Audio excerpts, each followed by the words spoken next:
김주한 교수님이 쓰신 회복 탄력성이라는 책이 있는데요. 여기서 말하는 회복 탄력성이 뭐냐? 바로 문제와 역경을 만났을 때 다시 일어설 수 있는 힘을 의미하고 있습니다. 조금 더 설명을 드리면 이 책에 나오는 비유가 있는데요. 여러분, 만약에 여러분의 한 손에 여기 고무공이 있고 한 손에는 유리공이 있다라고 한번 상상해 보시길 바랍니다. 한 손에는 고무공이 있고 한 손에는 유리공이 있는데 여기 이 바닥은 딱딱한 대리석, 여러분 돌바닥이라고 한번 가정을 한번 해보겠습니다. 여러분, 동시에 들고 있는 이 공을 세차게 바닥에 내던지기 시작합니다. 그러면 여러분 어떻게 되겠습니까? 고무공은 바닥에 부딪히지만 더 높이 솟구쳐 올라가겠죠. 반면에 유리공은 바닥에 산산이 조각 날 것입니다. 다시 말해 같은 공이고 같은 바닥을 만났지만 여러분 전혀 다른 결과를 나타내는 것이 바로 회복 탄력성이라고 말한다라는 것이죠. 여러분, 가만히 생각해 보면요, 우리의 인생도 여러분 동일하다라고 할 수 있을 것 같아요. 같은 문제, 같은 스트레스를 만나도 완전히 인생을 포기하고 산산이 부서지는 인생이 있는가 하는 반면에 같은 역경과 어려움을 만났지만 그 역경과 어려움, 오히려 그것이 자신의 인생을 더 멋지게 성장시키고 성숙시키는 과정으로 바꾸어내는 고무공 같은 사람들이 우리 인생 가운데 있다라는 겁니다. 사랑하는 성도 여러분, 여러분은 어떤 인생에 여러분 속하고 계십니까? 여러분, 역경과 어려움을 만나도 복음의 능력으로 말미암아 다시 일어서는 고무공 같은 신앙인입니까? 아니면 스트레스와 문제 앞에 깨어져 회복하지 못하는 여러분 유리공 같은 신앙입니까? 여러분, 바라기는 오늘 이 말씀을 통해 여러분의 인생 가운데 어떠한 거절감과 또 시련이 찾아온다라고 할지라도 그 앞에 깨어지는 인생이 아니라 다시 솟구쳐 일어설 수 있는 회복 탄력성을 가진 복된 주님의 자녀들 되시길 주님의 이름으로 간절히 축원드립니다. 여러분, 오늘 본문은요, 거절감이라는 어떤 힘든 상황 속에서 한 여인이 그것을 어떻게 극복하고 있는지를 잘 보여주고 있는 본문인데요. 놀라운 것은 그 거절감을 주고 있는 분이 바로 예수님이라는 사실입니다.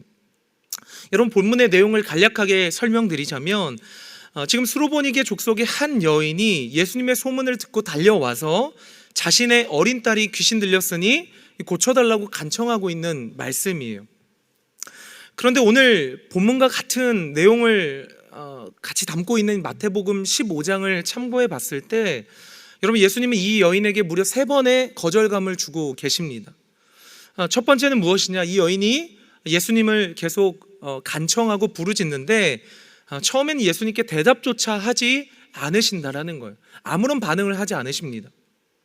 여러분, 그럼에도 불구하고 이 여인이 계속 예수님께 부르짖는 거죠. 그제서야 예수님이 이렇게 대답하십니다. 오늘 본문에 보면 27절인데요 여러분, 눈으로 한번 보세요. 뭐라고 말씀하시죠? 너 이방인이잖아. 이렇게 예수님이 딱 잘라 말씀하고 있는 거예요. 너 우리 민족 아니잖아. 난 우리 민족의 기도만 들어주거든. 여러분, 예수님께서 이 얘기를 지금 이 수로보니게 여인에게 하고 있다라는 겁니다. 이 여인에겐 두 번째 거절감일 거예요. 여러분, 그럼에도 이 여인이 계속해서 예수님을 붙잡고 있습니다. 여러분, 이쯤 되면 예수님이 그래, 내가 들어줄게 해주셔야 되잖아요. 그런데 예수님이요, 마치 거절의 끝판왕 같은 말씀을 하고 있습니다. 이제 너는 이방인이야. 너는 우리 민족 아니잖아. 또 대답하지 않는 걸 떠나서 28절에 보면 뭐라고 이야기하죠? 이스라엘 백성은 내 자녀이지만 너는 개에 불과한 사람이야 라고 예수님이 그 여인에게 말씀하고 있는 장면입니다. 여러분, 생각해 보면요, 이쯤 되면 아무리 상황이 그렇다고 해도 이렇게 3번이나 예수님께서 이렇게 말씀하시고 대응하시면 참 참기 힘든 상황일 것 같습니다. 서두에 말한 것처럼 마치 유리공 같은 사람이라면, 그런 인생이라면, 회복 탄력성이 없는 인생이라면 여러분, 이 말을 듣고 과감히 예수님 앞에 화를 낼 수밖에 없는 그런 상황과도 같다라는 겁니다. 내가 다른 선지자나 다른 의사를 찾고 말지 라고 그냥 돌아설 수밖에 없는 그런 상황을 여러분 마주할 수밖에 없는 겁니다. 그런데 여러분 이 여인의 태도가 그렇지 않습니다. 여러분 28절을 우리가 같이 한번 읽어보겠습니다. 이 여자의 태도입니다. 같이 읽겠습니다. 시작. 여자가 대답하여 이르되 주여 올소이다마는 상 아래 개들도 아이들이 먹던 부스러기를 먹나이다. 아멘. 여러분 여기서 우리가 그토록 우리 믿는 사람들이 입버릇처럼 얘기하는 부스러기 은혜가 여기서 나오는 거죠. 이 여인이 조금도 물러서지 않습니다. 그렇게 무시를 당하고 그렇게 거절감을 당했으면, 그렇게 힘든 상황이면 돌아서면 되는데 그렇게 하지 않고 오히려 다윗의 자손 예수여 부스러기 은혜라도 주세요. 여러분 그러자 그때 예수님이 이제서야 이렇게 말씀하시죠. 마태복음 같은 본문 15장 28절에 보면 이렇게 말씀하십니다. 여자여 내 믿음이 크도다. 내 소원대로 되니라. 예수님께서 말씀하신다라는 겁니다. 여러분 제가 조금 있다 굳이 예수님께서 왜 이렇게 정말 못 때릴 만큼 이 여인을 거절하셨는지 제가 후반부에 그 이유를 말씀드리도록 할게요. 여하튼 주님이 그 여인의 믿음, 예수님을 끝까지 포기하지 않고 매달리고 예수님께 끝까지 간구했던 이 믿음을 칭찬하고 계시다라는 겁니다. 마침이 이런 거죠. 주님이 원하시는 믿음이 바로 이런 믿음이야. 마치 제자들에게, 그리고 2000년이 지난 지금 이 성경을 동일하게 보고 있는 우리에게 이 믿음을 보여주고 있는 것과 마찬가지라는 겁니다. 그럼 왜 이 여인은 이 거듭되는 거절 속에서도, 심지어 나에게 개라고 무시하는 상황에서도 예수님께 간구하고 여러분 예수님을 끊임없이 붙잡았을까요? 여러분 그 이유는 저는 딱 하나라고 생각합니다. 그 여인에게는요 예수님밖에 없었다라는 것이죠. 여러분 내 딸을 고칠 수 있는 존재가 예수님밖에 없다라고 정말 믿으면요, 예수님이 나를 무시하고 예수님이 내 기도를 응답하지 않고 예수님이 심지어 나를 개라고 한다라고 할지라도 나는 그래도 예수님을 붙드는 겁니다. 왜요? 나에겐 예수님밖에 없으니까요. 여러분 이해를 돕기 위해서 제가 그 백종원, 여러분 골목식단 그 프로그램 아시죠 여러분? 어려움을 겪는 이 동네 식당을 찾아가, 여러분 전문가가 어떤 컨설팅을 하는 그런 프로그램이잖아요. 제가 그걸 보다가 깜짝 놀란 게 있습니다. 여러분 컨설팅을 해주는데 백종원 씨가 식당 주인에게 막 직격탄을 날리는 그런 말들을 하기 시작하는 거죠. 그런데 그 방송을 보는 제가 민망할 정도로 많은 말들을 하는 거예요. 예를 들면 이런 식입니다. 사장님 폐업하시는 게 그냥 차라리 낫겠습니다. 도대체 피자에게 무슨 짓을 한 겁니까? 심지어는 사장님은 장사를 하면 안 되는 모든 것을 갖고 있습니다. 사실 여러분 개인적으로 이렇게 조용히 불러서 이야기해도 소화시키기 어려운 말들인데 그런 제가 프로그램을 보면서 되게 독특하다고 느낀 것은요, 아무리 백종 씨가 독한 말들을 식당 주인한테 퍼붓는데 마치 그 식당 주인이 이 말을 듣고도 상처를 받지 않는 모습과도 같아요. 여러분 왜 그럴까요? 여러분 이들에게는요 지금 백종원 아니고는 내 사업은, 내 장사는 안 된다라는 그 마음이 컸기 때문입니다. 여러분 우리 신앙도 마찬가지라는 거예요. 여러분 나에게 예수님 외에 다른 해결책이 있고, 예수님 말고 나를 위로해 줄 수 있고, 예수님 말고 또 다른 나의 피난처가 있으면요, 여러분 우리는 결코 이 여인처럼 주님을 붙잡지 못할 것입니다. 왜요? 예수님 응답 안 해주시면 다른 데 찾아가면 되니까요. 다른 무한 피난처를 찾고 다른 뭔가 해결책을 강구하면 된다라는 거예요. 여러분 우리는 늘 신앙생활하면서 이런 태도로 예수님을 믿고 있을 때가 있다라는 거예요. 예수님밖에 없다라는 믿음이 없기 때문입니다. 그런데 이 여인은 적어도 예수님뿐이었어요. 그러니까 주님이 거절을 하시고 매몰차게 그렇게 인격을 무시하는데도 나는 그래도 예수님이야. 나는 그래도 예수님께 기도해야 돼. 나는 그래도 그분을 붙들어야 돼. 여러분 저는 그래서 오늘 제목처럼 이런 신앙을 저는 그래도 신앙이라고 말하고 싶습니다. 여러분 제가 이 여인과 비슷한 상황을 한 번 더 다른 본문을 통해서 한번 설명해 드리도록 하겠습니다. 여러분, 요한복음 4장 46절과 47절인데요. 우리 한번 같이 이 본문을 한번 읽어보겠습니다. 시작. 예수께서 다시 갈릴리 가나에 이르시니 전에 물로 포도주를 만드시는 곳이라 왕의 신하가 있어 그의 아들이 가버나움에 병들었더니 그가 예수께서 유대로부터 갈릴리로 오셨다는 것을 듣고 가서 청하되 내려오셔서 내 아들의 병을 고쳐주소서 하니 그가 거의 죽게 되었습니다. 아멘. 여러분, 여기 나오는 왕의 신하는 헤롯의 신하를 의미합니다. 굉장히 높은 직에 있었던 신하라는 거예요. 지금 예수님이 갈릴리 가나에 도착하셨습니다. 그런데 그 소식을 듣고 저 32km나 떨어진 가버나움에서 어떻게 그의 소식을 듣고 왕의 신하가, 헤롯의 신하가 예수님의 그 소식을 듣고 30km나 떨어진 그 가버나움에서 가나까지 한 걸음에 막 달려오기 시작했다라는 거예요. 여러분, 그 이유가 무엇입니까? 자기 아들이 죽어가고 있으니까요. 그런데 이 간청했다라는 것이 우리가 성경을 볼 때 그냥 보지만, 여러분, 왕의 신하 헤롯 신하는 지위가 굉장히 높은 사람이었습니다. 우리에게야 예수님이 정말 위대하고 굉장히 멋진 분이시지만, 당시로 보면 예수님은 전체적인 연령에 있어서 굉장히 젊은 축에 속했었고요. 그의 직업이 여러분 뭔지 아시잖아요. 목수에 불과했습니다. 어떤 선생님이나 율법 학자가 아니라 목수였다니까요. 목수도 요새는 굉장히 멋있고 로망이 있는 직업이지만, 여러분, 그 당시 목수라는 건요, 그냥 집문 고치고, 그렇죠? 잔일 심부름하는 사람이 목수였다라는 거예요. 그런데 여러분, 지금 왕의 신하, 높은 지책에 있는 사람이 어디 촌동네에 와서 목수 밑에 발 밑에 와서 청하기 시작하는 거예요. 심지어 주여라고 고백하면서 간절하게 예수님께 도움을 구하고 있는 장면입니다. 여러분, 이 장면만 봐도 왕의 신하의 믿음이 굉장히 크고 위대한 믿음이에요. 여러분, 말이 32km죠. 그 당시 사막 광야를 달려, 그렇죠? 열심히 있잖아요. 간절함이 있잖아요. 자기의 자존심, 직위, 그거 다 내려놓고 이 젊은 목수 양반 밑에 무릎을 꿇고 간청을 하고 있는 장면입니다. 여러분, 이렇게 큰 믿음이면 내 믿음이 크도다, 내가 이스라엘에서 이런 믿음을 본 적이 없도다. 그리고 예수님이 이 아들을 고쳐주는 게 굉장히 아름다운 정상적인 스토리이지 않습니까? 그런데 예수님의 대답이 마치 수로보니의 여인과 같은 그런 비슷한 대답을 하고 있는 거예요. 여러분, 요한복음 4장 48절에 뭐라고 이야기하세요? 예수께서 이르시되 너희는 표적과 기사를 보지 못하면 도무지 믿지 아니하니라. 여러분, 이게 어떤 말씀이냐면요, 오늘날로 재해석하면 너희들 지금 기적이 보고 싶어서 왔구나.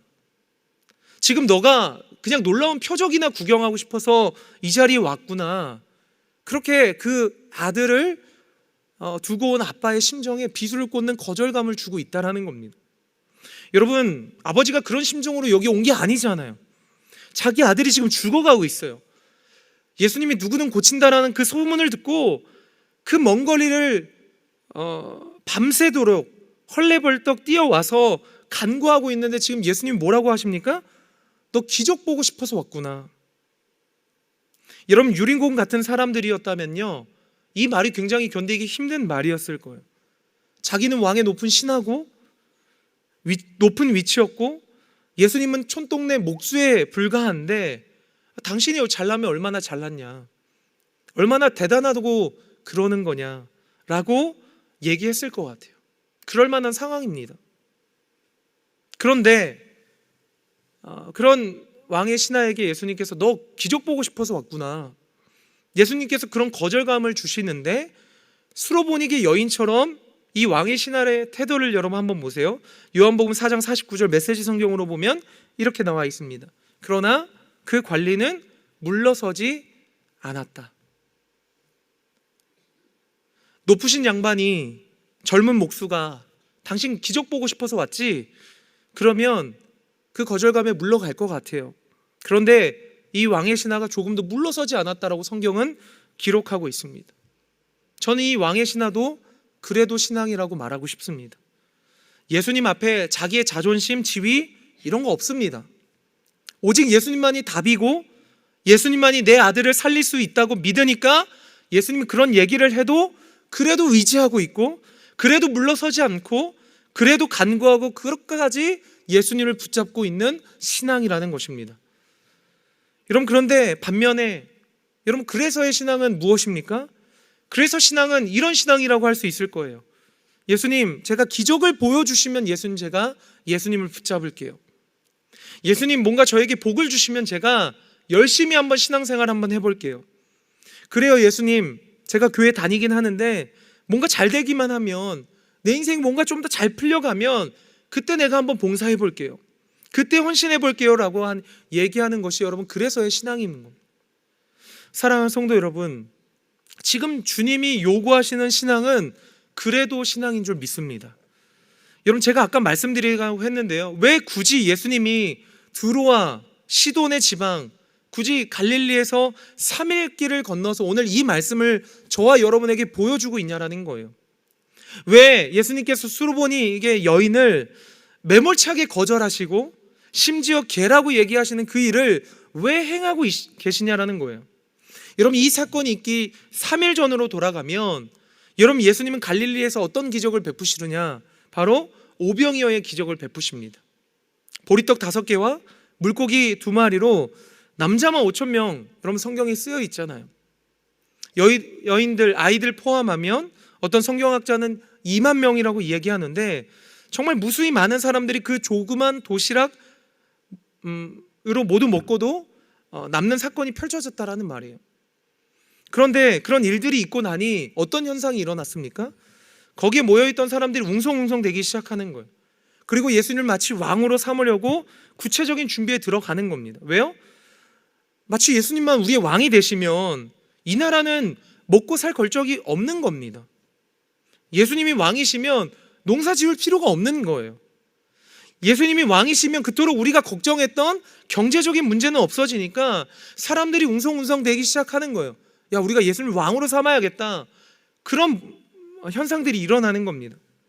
성경에는 구체적으로 기록되지 않았지만 아마 예수님의 제자들의 마음에도 이런 들뜬 마음이 일어나기 시작했을 거예요. 예수님 모르시지 않았습니다. 그 기적 이후에 그래서 예수님이 그들을 데리고 두로와 시돈 지방 3일 길을 걸어 가시는 겁니다. 아마 제자들은 이런 일정을 생각해 보지도 않았고, 왜 여기를 와야 되지? 여러분, 의아했을 거예요. 왜 그랬을까요? 왜 굳이 예수님이 여기를 가셨을까요? 여러분, 주님이 제자들에게 보여주고 싶으셨던 게 있다라는 겁니다. 지금 저 많은 무리들이 나를 왕으로 삼으려고 하고 나를 임금으로 삼으려고 하지만 그 마음속에 한 자리를 차지하려고 하고 있고, 너희들 기적을 봐서 기적을 봤기 때문에 나를 믿으려 하고 있고, 너희들이 먹고 살만하니까 나를 믿으려고 하고 있고 나를 따르려고 하고 있지만, 그 밑바탕 그 신앙의 기조에는 오직 예수님뿐이 없다라는, 그런 신앙은 없다라는 걸 예수님께서 여러분 이 장면을 통해서 보여주고 있다라는 거예요. 그래서 나를 믿으려 하는구나, 그 이유가 있기 때문에 나를 믿으려 하는구나라는 것을 예수님이 제자들에게 보여주고 싶으셨다는 거예요. 야, 제자들아, 내가 너희에게 진짜 믿음이 뭔지 보여줄게. 지금 수로보니게 여인을 봐라. 이 여인은 그래서 신앙이 아니라 그래도 신앙을 갖고 있는 한 여인을 주님 만나게 하고 싶었고 보여주고 싶었던 거예요. 제자들아, 이게 진짜 믿음이야. 이게 신앙이야. 거절을 당해도, 좌절을 맛봐도, 실패를 당할지라도 그래도 나는 예수님밖에 없으니까, 그래도 예수님을 붙잡고, 그래도 예수님을 간구하고, 그래도 예수님을 자신으로 왕으로 모시는 게, 이게 진짜 믿음이야. 여러분, 주님은 보여주고 싶으셨다라는 겁니다. 전 다니엘이라는 인물을 참 좋아합니다. 여러분, 다니엘과 새 친구들의 삶을 봐도 그래도 신앙이에요. 생각해 보세요. 이 어린 15세 16세 된 청소년들이요, 졸지의 나라를 빼앗겼습니다. 자기의 잘못도 아니죠. 자기 어른들의 여러분 그 모습들, 왕의 잘못으로 졸지의 나라를 빼앗긴 겁니다. 여러분, 나라를 빼앗긴 것도 억울한데 이제 바벨론 느부갓네살 왕이요, 외모 좋은 아이들을 자신의 나라로 데려가는 겁니다. 졸지에 부모도 뺏길 거예요. 지금 이 모든 상황에서 다니엘을 포함한 모든 청소년들이요, 불만을 가질 만한 그런 상황이잖아요. 아니, 하나님이 우리를 택한 백성이라면, 우리 민족 사랑하신다면, 그럼 우리를 왜 포로로 끌려가게 하는 거고, 왜 엄마 아빠랑 헤어지게 만드는 거냐? 나는 이제 하나님 믿지 않을게요 라고 할 수 있는 여러분 그런 상황인 겁니다. 이게 상식적인 거예요. 그런데 다니엘과 세 친구들이 그렇지 않습니다. 이렇게 데리고 와서 바벨 왕이 이들의 신앙을 끊임없이 희석시키고 바벨론의 우상을 섬기게 하고 우상에 바쳐졌던 재물을 먹이게 하고 막 그런 일들을 벌이는 거예요. 그런데 이들이 했던 행동을 보자고요. 우리가 잘 아는 말씀이죠. 우리 다니엘서 1장 8절의 말씀 우리 한번 같이 한번 읽어보겠습니다. 시작. 다니엘은 뜻을 정하여 왕의 음식과 그가 마시는 포도주로 자기를 더럽히지 아니하리라 하고 자기를 더럽히지 아니하도록 환관장에게 구하니. 아멘. 여러분 이게 그래도 신앙 아닙니까? 어떻게 보면 자기를 포로로 끌려가게 한 침묵하시는 하나님이잖아요. 그럼에도 불구하고 다니엘과 세 친구들은요, 난 그래도 주님이야, 난 그래도 여호와야, 내가 비록 포로로 끌려왔을지라도, 내가 지금 어떤 고아에 불과할지라도 나는 그래도 여호와야, 난 뜻을 정할 거야, 나는 하나님을 포기할 수 없어. 여러분 이게 다니엘 세 친구가 보여주는 그래도 신앙 아닙니까? 여러분 그래도 신앙을 가진 이들을 하나님이 끊임없이 축복하시는 거예요. 막 잘 풀리기 시작하니까 또 시기 질투하는 멤버가 생긴 거죠. 왕에게 하나의 법령을 만들게 하죠. 이제 왕에게 금신상을 세워서 모든 악기가 연주될 때 그 금신상에게 절하게 하십시오. 절 안 하는 사람은 왕의 권위에 불순종하는 것입니다. 그래서 풀무불에 집어넣으십시오. 그런 계략을 꾸미지 않습니까? 그런 법령이 이제 발포되기 시작했습니다. 여러분 이 상황에는 어떻게 하겠어요? 그런데 아시다시피 다니엘과 세 친구들 또 그래도 주님이라고 고백하고 있는 거예요. 그게 우리가 잘 아는 다니엘서 3장 18절 말씀입니다. 우리 이 말씀도 한번 같이 한번 읽어보겠습니다. 시작. 그렇게 아니하실지라도 왕이여 우리가 왕의 신들을 섬기지도 아니하고 왕이 세우신 금 신상에게 절하지 아니할 줄을 아옵소서. 아멘. 뭐라고 말씀합니까? 그리 아니하실지라도, 그리 아니하실지라도 주님이 우리를 구해주시지 않는다라고 할지라도, 저 풀무불에 우리의 온몸이 화상을 입고 불타 죽는다라고 할지라도 그래도 나는 여호와를 포기하지 않겠습니다. 여러분 이게 그래도 신앙입니다. 내 삶에 기도의 응답이 없다고 할지라도, 내 인생이 내 바람대로 되지 않는다라고 할지라도, 심지어 주님이 나를 버린다라고 할지라도 나는 여호와밖에 없습니다. 나는 예수님입니다. 나는 하나님을 믿겠습니다 라고 고백하고 있는 것을 여러분 우리 본문의 여러 스토리를 통해서 보여주고 있습니다. 그런데 중요한 건 무엇입니까? 사랑하는 성도 여러분, 성경이 뭘 증명하고 있습니까? 그래도 신앙을 가진 사람은요, 이 고무공 같은 탄력성을 가지고 여러분 문제 앞에서 다시 일어나고, 역경 앞에서도 다시 솟구쳐 오르고, 막 사자굴 앞에서 나오고, 풀무불 앞에서도 솟아나는 하나님의 놀라운 승리를 맛보게 되더라는 것입니다. 여러분 이게 그래도 신앙을 가진 이들의 놀라운 축복인 줄 믿습니다. 여러분 말씀을 정리하겠습니다. 여러분 성경을 보면요, 그래서 신앙을 가진 수많은 무리들이 있었습니다. 오병이어의 기적을 보고, 맹인이 낫는 걸 보고, 수많은 사람들이 예수님을 찬송했고, 호산나 다윗의 자손이여 그런 소리를 외쳤지만 바로 그 주간에 그래서 신앙을 가졌던 사람들은 예수님을 십자가에 못 박았다라는 거예요. 왜요? 예수님이 내 기도를 채워줄 것 같지 않은 거예요. 이내 예수님을 버리는 겁니다. 내 바람대로는 다른 길을 걸어가니까 예수님을 그냥 포기해버리는 겁니다. 마치 유리공 같은 신앙이죠. 문제 앞에 바사삭 부서지고, 내 기대대로 응답되지 않을 때 부서지고. 왜 그럴까요? 그래서 신앙. 주님 제가 잘 되면 한번 해볼게요. 주님 주시면 헌금할게요. 주님 시간 되면 내가 봉사할게요. 여러분 이거는 진정한 믿음이 아니라고 성경이 오늘 가르쳐주고 있다라는 거예요. 그러나 문제 환난과 역경 앞에서 오늘 다니엘과 왕의 신하와 수로보니게 여인처럼 승리의 스토리를 만들었던 사람들은 그래도 신앙, 하나님 앞에 내 기대와는 달라도 내 뜻과는 달라도 나의 인생을 책임지시고 그런 하나님이 내 삶 가운데 반드시 계시기에 여러분의 인생도 그래도 주님입니다. 고백하는 여러분의 인생 가운데 하나님의 놀라운 인도하심과 예배하시는 은혜가 여러분 삶 가운데 경험되시기를 주님의 이름으로 간절히 축원드립니다. 아멘.